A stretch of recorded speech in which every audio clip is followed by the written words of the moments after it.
সেটার কোয়ালিফায়ার্স হবে এই বছর সেপ্টেম্বরে। তো as a member association of AFC আমাদেরকে এএফসি থেকে জিজ্ঞেস করা হয়েছে অফিসিয়ালি যে আমরা এটাতে পার্টিসিপেট করতে চাই কি চাই না।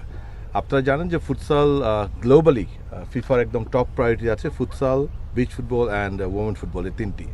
সো এই জন্য আমাদের সম্মানিত সভাপতি তাবিদ আওয়াল যেবার নির্বাচিত হয়েছে তার নেতৃত্বে আমরা সকল এক্সিকিউটিভ কমিটির মেম্বাররা ফুটসালকে একটি ডিফারেন্ট লেভেলের প্রায়োরিটি দিতে চেয়েছি।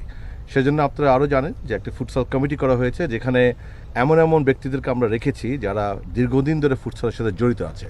সো তাদেরকে পেয়ে তাদের দ্বারা অনুপ্রাণিত হয়ে আমাদের সম্মানিত সভাপতি আজকে প্রস্তাব করেছেন এই মিটিংয়ে, সদস্যদেরকে জানতে চেয়েছেন যে আমরা কি এই কোয়ালিফায়ারে পার্টিসিপেট করব কি করব না।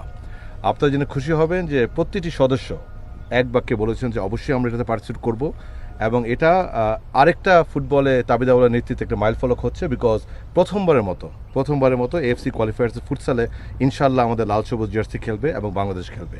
এই সিদ্ধান্ত সর্বকুলে নেওয়া হয়েছে এবং সকলে একমত পোষণ করেছে।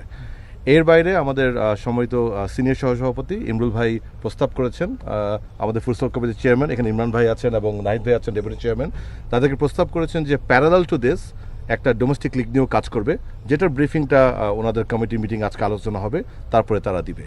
So this is a great news I think.